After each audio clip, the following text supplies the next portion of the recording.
నమస్తే, welcome to TV 786. మైనార్టీల సంక్షేమమే మా లక్ష్యం. ఇక వివరాల్లోకి వెళ్తే, కల్వకుర్తి ఎత్తిపోతల ప్రాజెక్టులో భాగమైన ఎల్లూరు, జొన్నలభోగడ, గుడిపల్లి రిజర్వాయర్ల నుండి సాగుజలాలు విడుదల చేసి రైతులను ఆదుకోవాలని జిల్లా అధ్యక్షులు గట్టు యాదవ్, జిల్లా అధికార ప్రతినిధి వాకిటి శ్రీధర్, జిల్లా media convener Nandimalla Ashok demand చేశారు. మాజీ మంత్రి నిరంజన్ రెడ్డి స్వగృహంలో మీడియా సమావేశం మాట్లాడుతూ ఎమ్మెల్యే మేఘారెడ్డి అవగాహనారాహిత్యంతో ప్రకటనలు విడుదల చేస్తూ ప్రజలలో చులకన అవుతున్నారని ఆరోపించారు. నిరంజన్ రెడ్డికి ప్రాజెక్టుల మీద, సాగుజలాల మీద అవగాహన లేదని ఎమ్మెల్యే మాట్లాడడం హాస్యాస్పదమని అన్నారు. ఇద్దరు కూడా దశమగ్రహాల్లాగా పాలమూరు రంగారెడ్డిని అడ్డుకున్న శని మహాత్ములు వీళ్ళిద్దరు. వీళ్ళు నిజంగా పాలమూరు మీద అభిమానంగా ఉండింటే 3 ఏళ్ళ మీ పరిపాలనలో ఇవాళ కూడా పాలమూరు రంగారెడ్డిని పూర్తి చేసి ఉండింటే ఎలినో వచ్చినా మరి జూన్ జూలై మాసంలోనే రైతాంగం మొత్తం కూడా మరి ఎక్కడికైనా కరిగట్లు చేసుకొని నారు వేసుకొని వరి నాట్లకు సిద్ధమవుతారు. ఆ తరుణంలోనే మీరు శనిలాగా ఒక ప్రకటన చేసిండ్రు. మీరు ఏమని చేసిండ్రు? ఎలినో వస్తుంది, రైతులు జాగ్రత్తగా ఉండాలి. మీ శివం అనే ఒక సమావేశాన్ని కూడా నిర్వహించి మరి సాక్షాత్తు మరి ఉత్తమ్ కుమార్ రెడ్డి గారు ఒక ప్రకటన ఇవ్వడం జరిగింది. జూరాల ప్రియదర్శిని ప్రాజెక్టుకు నీళ్లు వదలడం కష్టంగా ఉంది, వదలొద్దని చెప్పి మరి మీరే జీవోలు జారీ చేసిన విధానాన్ని మేము తీవ్రంగా ఖండిస్తున్నాం. ఎందుకంటే ఇవాళ మీరు నీళ్లు మోటార్లు ఆన్ చేసినా కూడా ఇది బీఆర్ఎస్ పార్టీ విజయం. నిన్న పెద్దలు నిరంజన్ రెడ్డి గారు తెలంగాణ భవన్లో పెట్టిన ప్రెస్ మీడియా మిత్రులందరూ కూడా చూసిండ్రు. మీరు ఆ మీడియాలో ఇచ్చిన సందేశాన్ని ఇచ్చుకొని మరి మేఘాల మీద మీరు వెళ్ళి మోటార్లు ఆన్ చేయడం జరిగింది. ఈ విజయం బీఆర్ఎస్దే. ఇప్పటి కూడా మేము మీతో మనవి చేసేది ఏంటంటే, జూరాలలో ఉన్నటువంటి కర్ణాటక, మహారాష్ట్ర నుంచి వస్తున్నటువంటి ఫ్లడ్లో మరి ఇప్పటికే శ్రీశైలంలో కూడా 160 టీఎంసీల నీళ్లు స్టోరేజ్ ఉన్నాయి. మరి జూరాలకు వచ్చేస్తున్నటువంటి ఫ్లోర్ నుంచి శ్రీశైలం నిండడానికి ఇంకా కొంత టైం మాత్రమే ఉన్నది. దాని ద్వారా ఏదైతే ఇవాళ నిరంజన్ రెడ్డి చేసిన ప్రకటనకు జడుచుకొని మరి కేటీఆర్ గారికి ఇక్కడికి వచ్చి నార్లాపూర్ను ముట్టడిస్తాను అనగానే మళ్ళీ మీరు ఆగమేఘాల మీద మోటార్లు స్టార్ట్ చేయడం జరిగింది. మేము దీనికి సంతోషిస్తాం. మరి ప్రజలు ఇన్నాళ్ళు 2 నెలల నుంచి రైతాంగాన్ని మోసం చేసినందుకు మీరు బేషరతుగా క్షమాపణ చెప్పాలి. ఎలినో చైర్మన్ మన రాష్ట్ర ప్రణాళిక ఉపాధ్యక్షులు పెద్దలు చిన్నారెడ్డి గారు కూడా ఉన్నారు. మరి వాళ్ళు ఏం అధ్యయనం చేసింది? ఇప్పుడు రాష్ట్రంలో మొత్తానికి నీవే దాని కన్వీనర్గా ఉన్నావు. మరి ఈ ప్రాంతంలో పుట్టి పెరిగినావు నువ్వు. మరి పాలమూరు రంగారెడ్డి ప్రాజెక్టు పూర్తి కాలేదు. ఎప్పుడైనా సరే జూరాలకి కర్ణాటక, మహారాష్ట్రలో జరిగే వరదలు ఎప్పుడు వచ్చినా కూడా జూరాలకు ఫ్లడ్ వస్తుంది. దాని ద్వారా శ్రీశైలానికి వెళ్తే ఆయన సోగి లేదా నీకు అని చెప్పి ఈ సందర్భంగా ప్రశ్నిస్తున్నా. మనకు పంటలు పండించుకునే అవకాశం ఉంది. మీకు సోగి లేక, అవగాహన లేక మరి బీఆర్ఎస్ పార్టీకి ఎక్కడ పేరు వస్తుందో, కేసీఆర్కి ఎక్కడ పేరు వస్తుందో అని చెప్పి మీరు ఇవాళ దొంగ నాటకాలు ఆడుతూ ద్వంద్వ నీటిని ఆపి రైతులకు మోసం చేసిన విధానాన్ని ఇవాళ మేము తీవ్రంగా ఖండిస్తున్నాం. ఎందుకంటే పెట్టిన పొయ్యికి మండే వంటకి మీరు ఇవాళ వచ్చి అధికారంలో కూర్చున్నారు. మీరు ఎక్కడ కూడా ప్రాజెక్టుల డిజైన్లు చేయలేదు. ప్రాజెక్టుల ద్వారా ఎక్కడికి నీళ్ళు వస్తున్నాయి, ఎక్కడ ఏ పంటలు వండుతుందన్న అవగాహన కూడా లేదు. నేటికి కూడా మీరు మాట్లాడేది ఏంటంటే, ఎప్పుడో రాజశేఖర్ రెడ్డి సగం దోగిక ఆపేసినటువంటి కాల్వల గురించి చెప్పడం తప్ప, కల్వకుర్తి లిఫ్ట్ ఇరిగేషన్ గురించి చెప్పడం తప్ప, ఈ భీమా ప్రాజెక్టులో కానీ, కోయిల్ సాగర్లో కానీ మిగతా ప్రాజెక్టుల నుంచి ఎన్ని నీళ్ళు వస్తాయి, రైతాంగానికి ఎక్కడ నీళ్ళు ఇవ్వచ్చనే పూర్తి సోగి జిల్లా మంత్రి కానీ, జిల్లా ఎమ్మెల్యేలకు కానీ లేదు అని చెప్తున్నా. మీకు రాసలీలలు ఎక్కువ తక్కువ అయితే మీ అడ్డాలు, మీ వ్యాపారాలు తప్ప మీరు ప్రజలకి చేసింది ఏం చెప్పిందని మేము ఈ సందర్భంగా అడుగుతున్నాం. ముమ్మాటికి చేసి పెట్టిన, వండి పెట్టిన కూడు మరి ఇవాళ రైతాంగానికి ఫ్లడ్ ద్వారా నీళ్ళు ఇవ్వాల్సిన అవకాశం ఉన్నా కూడా దాదాపు మీరు 15 రోజుల నుంచి డిలే చేసిండ్రు. నువ్వు చెప్తున్నావు కదా 1వ తారీఖు నుంచి ఒక మోటార్ ఆన్ అయిందని చెప్పి. మీరు నకరాలు చేయొద్దండి. కేవలం తాగునీటి కోసమే మీరు ఆ ఆగస్టు 1వ తారీఖు నాడు మీరు ఒకటే పంపును కూడా ఆన్ చేసిండ్రు. ఇవాళ ఒక దొంగ ప్రకటన ఇచ్చినావు నువ్వు. మీ జీవోల ప్రకారం మీ అధికారులు మీ ఉన్నత మంత్రులందరూ కూడా ఒకే ఒక పద్ధతిలో జూరాల ప్రియదర్శన్కి నీళ్ళు ఇవ్వమని చెప్పి ఒక ఆర్డర్ కూడా పాస్ చేసుకొని రైతుల కలెక్టర్ల ద్వారా చెప్పియడం జరిగింది. మళ్ళీ నిన్న నిరంజన్ రెడ్డి గారు పెట్టినటువంటి ప్రెస్ మీట్ను అనుసరణ చేసుకొని ఇవాళ 8వ తారీఖు నాడు మేము 3 మోటార్లు కూడా ఆన్ చేస్తామని చెప్పడం సిగ్గుచేటుగా ఉంది. ఇప్పుడు నీవు ఈ ప్రకటన ఎప్పుడు జారీ చేయాలి? మొన్ననో 5వ తారీఖు 6వ తారీఖు చేయాలి. 7వ తారీఖు మేము తెలంగాణ భవన్లో ప్రెస్ మీట్ పెట్టి మరి ఈ తప్పులను ఒప్పులను మేము నిలదీసినాక నువ్వు మళ్ళీ ఎమ్మెల్యే క్యాంప్ ఆఫీస్కి వెళ్ళి నువ్వు ప్రకటన ఇస్తావు. మరి ఆ మొగగాడు అయితే 1వ తారీఖు నుంచి 5వ తారీఖు నాడే ఇవ్వచ్చు కదా. 8వ తారీఖు నాడు మేము మోటార్లు ఆన్ చేస్తున్నాం అని చెప్పి నీకు ఎంతసేపు ఉన్నా దున్నపోతును గుత్ప తీసుకొని అల్లిస్తే ఎట్లా మాటింటుందో కాంగ్రెస్ నాయకులు బీఆర్ఎస్ పార్టీ ముడి మీద అంతే తప్ప మీరు ప్రజలకు పనిచేయరు, రైతాంగానికి నీళ్ళు ఇయ్యరని చెప్పి ఈ సందర్భంగా సూటిగా మాట్లాడుతున్నాం. మీరు ఎన్ని చేసినా మిమ్మల్ని వదలం. మేము రైతులకు మేలు జరిగి చివరి వరకు ఈ వానాకాలం సీజన్ చివరి వరకు కూడా ప్రతి ఎకరాకు కూడా మీరు నీళ్లు అందించాలి. ఇంకా 200 రోజులు మనం నీటిని నింపుకునే అవకాశాలు ఉన్నాయి. మరి ఏదైతే కేరళ కానీ మిగతా రిజర్వాయర్ల కింద ఉన్నటువంటి దాదాపు 500 చెరువులను కూడా నింపకపోతే మీ ఎమ్మడి పడి ఈ చెరువులను కూడా నింపిస్తాం, రైతాంగాన్ని మేము కాపాడుకుంటామని చెప్పి ఈ సందర్భంగా తెలియజేస్తూ, కాంగ్రెస్ నాయకులు ఇవాళ చెప్పినట్లు వాళ్ళు రైతుల మీద ప్రేమతో ఈ మోటార్లను ఆన్ చేయలేదు. బీఆర్ఎస్ పార్టీ ఆందోళన చేస్తానని కేవలం ఒక భయంతోనే వాళ్ళు ఇవాళ మోటార్లు ఆన్ చేసిందని చెప్పి ఈ సందర్భంగా తెలియజేస్తున్నాం. జై హింద్, జై తెలంగాణ.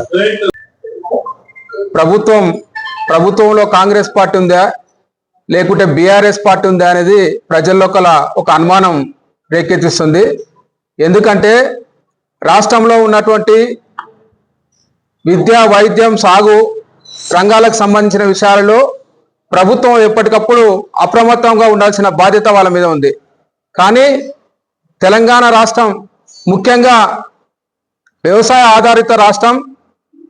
ఆ వ్యవసాయ ఆధారిత రాష్ట్రం అనే కేసీఆర్ గారు ఇవాళ ఎంతో శ్రమ కోర్చి 50 ఏళ్ల కింద కట్టిన ప్రాజెక్టులు కాకుండా ఇవాళ ఉత్తర తెలంగాణలో కాళేశ్వరం ప్రాజెక్టు నిర్మించి 1 కోటి ఎకరాలకు సాగునీటి అందించి తెలంగాణకు సంబంధించిన తలసరి ఆదాయం పెంచి ప్రజల జీవన ప్రమాణాలు పెంచి రైతులను కూడా రారాజులుగా చేసిన ఘనత మన కేసీఆర్ గారికి దక్కింది. ఇవాళ ప్రభుత్వం ఎలినోవో పేరిట అదేవిధంగా రైతులకు ఇవ్వాల్సిన సంక్షేమ పథకాల్లో కోత విధించడానికి ఇవాళ రైతులను నానా ఇబ్బందులు పెడుతుందని ఈ సందర్భంగా మనవి చేస్తా ఉన్నాను.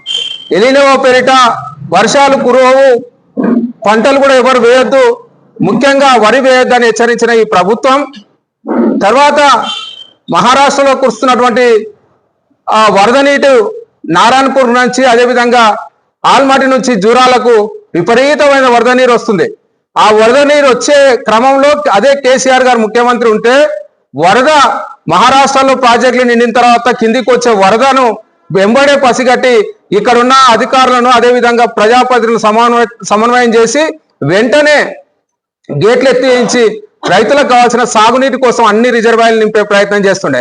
అదేవిధంగా మొన్న ఆత్మకూరులో మా గౌరవ మాజీ మంత్రి వర్యులు అదేవిధంగా మా మాజీ ఎమ్మెల్యేలు అయ్యా మనకు వరద వస్తుంది, ఆ నీళ్లు మనం రిజర్వ్ చేసుకోవాల్సిన అవసరం ఉంది, లేకపోతే శ్రీశైలం పోతాయి, శ్రీశైలం పోయిన తర్వాత అక్కడ నుంచి ఆంధ్ర వాళ్ళు వాడుకునే ప్రమాదం ఉందని హెచ్చరిస్తే అదే ఈ రేపు ఉదయం మేము ఆత్మకూరులో డ్యామ్ సందర్శించబోతున్నాం, పత్రికా సమావేశాలు నిలదీయబోతున్నాం అని చెప్తే అదే రోజు ఉదయం మేము పోయే లోపలనే గేట్లు తెరిచిన పరిస్థితి.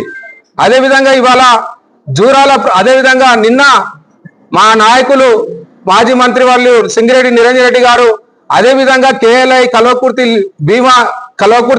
ఫేజ్ 1 లో ఉన్నటువంటి ఎల్లూరు జొన్నలబొగడ అదేవిధంగా గుడిపల్లి రిజర్వాయర్లను కూడా నింపి నీరు ఎత్తిపోసి ప్రజలకు సాగునీరు అందించాలి, లేకపోతే మేము నార్లాపూర్ను ముట్టడిస్తాం, పాలమూరు రంగారెడ్డిలో భాగమైనటువంటి నార్లాపూర్ను ముట్టడిస్తామని చెప్తే మళ్ళీ ఉదయం తెల్లారేసరికి మళ్ళీ పంపులు ఆన్ చేసిన పరిస్థితి. ఇవాళ మేఘారెడ్డి గారు మాట్లాడుతున్నారు, ఇప్పుడిప్పుడే క్యాంప్ ఆఫీస్ నుంచి ఒక ప్రకటన విడుదల చేయడం జరిగింది. దాని సారాంశం ఏంటంటే నీళ్ల మీద నిరంజన్ రెడ్డికి అవగాహన లేదని అంటాడు. అయ్యా, ఈ ఉమ్మడి మహబూబ్ నగర్ జిల్లాలో తెలంగాణ రాష్ట్రంలో వ్యవసాయం మీద, ప్రాజెక్టుల మీద మనకు వస్తున్నటువంటి ఎన్ని క్యూసెక్ల నీళ్ళు వస్తున్నాయి, సాగునీటికి ఎంత పోతుంది, తాగునీటికి ఎన్ని టీఎంసీలు మనం వదులుతున్నాం అనే ప్రతి ఒక్క అవగాహన ఒక నిరంజన్ రెడ్డికి తప్ప ఈ రాష్ట్రంలో ఎవరికి లేదని కూడా సందర్భంగా నువ్వు గుర్తు చేసుకోవాలి. నువ్వు పిల్లకాకి మాటలు మాట్లాడొద్దు. ఇవాళ గతంలో నీవు మా పార్టీలో ఉన్నప్పుడే ఈ రాష్ట్ర వ్యాప్తంగా నీళ్ళ నిరంజన్ రెడ్డి అని పేరు తెచ్చి ఈ సాగునీటి మీద పరిపూర్ణమైన అవగాహన కలిగిన వ్యక్తి నిరంజన్ రెడ్డి. మీరు చేసే ప్రకటన వల్ల ప్రజల్లో చులకనైతున్నదని కూడా ఈ సందర్భంగా మనం చేస్తున్నా. అదేవిధంగా విషయానికి వస్తే ఇవాళ జూరాల ప్రాజెక్టు సంబంధించి మనకు వరద నీరు 2,30,000 క్యూసెక్లు వస్తున్నాయి. అవన్నీ కూడా శ్రీశైలం చేరిపోతున్నాయి. ఎడమ కుడి కాలువలు కూడా విడుదల చేసి మనకున్న రిజర్వాయర్ నింపుకోవాలని డిమాండ్ చేస్తా ఉన్నాం. అదేవిధంగా శ్రీశైలంలో కూడా ఇప్పటికి కూడా వరద నీరు దాదాపు 160 టీఎంసీలు ఉంటే ఈ ప్రభుత్వం ఆంధ్ర ప్రయోజనాలు కాపాడడం కోసం ప్రభుత్వానికి కేవలం 49 టీఎంసీలు మాత్రమే ఉన్నాయని ఇవాళ నివేదిక ఇవ్వడం జరిగింది. దీనివల్ల ఆంధ్ర రైతులకు ఆంధ్రప్రదేశ్ ముఖ్యమంత్రికి గురుదక్షిణగా ఇవ్వడానికి ఇవాళ మన నీళ్లను దోచిపెడుతున్న రేవంత్ రెడ్డి సిగ్గు తెచ్చుకోవాలి. ఇప్పటికైనా మన నీళ్లు మనం పరిరక్షణ చేసుకొని మన రిజర్వాయర్లన్నీ నింపి ఇవాళ తాగునీటికి కేవలం 9 టీఎంసీలు మాత్రమే మనకు సరిపోతాయి. మిగతా నీళ్ళన్ని కూడా సాగుకు విడుదల చేయాలి. అదేవిధంగా ఇప్పుడు వస్తున్న వరదలు శ్రీశైలంలో ఉన్న నీటి నిల్వను బట్టి దాదాపు 200 రోజులు పంపులు నడిచే అవకాశం ఉంది. కాబట్టి ఈ 200 రోజులు కూడా నిరంతరంగా పంపులు ఆన్ చేసి రైతులకు నీరు అందించాలని మేము డిమాండ్ చేస్తా ఉన్నాం. అదేవిధంగా పాలమూరు రంగారెడ్డి ప్రాజెక్టుకు సంబంధించినటువంటి నీళ్లను కూడా వెంటనే విడుదల చేసి ఇక్కడ ఉన్నటువంటి అన్ని రిజర్వాయర్లు నింపి రైతులకు న్యాయం చేయాలని సందర్భంగా మనవి చేస్తూ ఇంకొకసారి ప్రజల్లో చురుకైన ప్రకటనలు చేయొద్దని మేఘారెడ్డికి హితవు పలుకుతా ఉన్నాను. బాధ్యత, మమకారం, సోయి కాంగ్రెస్ సన్నాసి నాయకులకు మేము సమాచారం ఇవ్వదలుచుకున్నాం.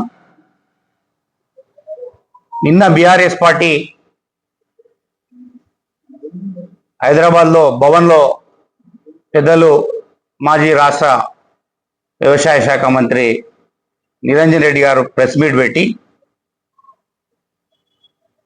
రైతాంగానికి సాగునీటికి నీళ్లు విడుదల చేయాలని కేఎల్ఐ ద్వారా జొన్నలబొగుడ, గుడిపల్లి రిజర్వాయర్ల ద్వారా సాగునీటిని ఇవ్వాలని ఈ ప్రభుత్వం నీళ్లు ఇచ్చే ఉద్దేశం లేదు. కేవలం తాగునీటికి మాత్రమే ఒకే ఒక పంపు నడిపి ఈ వర్షాకాలపు సీజన్కు నీళ్లు ఎగ్గొడితే ఎరువుల సరఫరా, ఎరువుల కొరత ద్వారా వ్యవసాయదారుల్లో వ్యతిరేకత రాదని,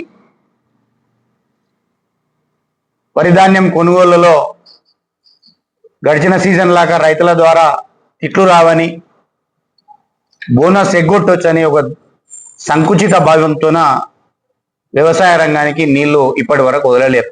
నిన్నటి వరకు రాష్ట్ర వర్కింగ్ ప్రెసిడెంట్ కేటీఆర్ గారి నార్లాపూర్ రైతుల ద్వారా ముట్టడిస్తాం, రైతులకు నీళ్లు ఇవ్వాలని నిన్న హెచ్చరిక చేస్తే హడావిడిగా ఈరోజు నీటి విడుదలను చేయడం జరిగింది.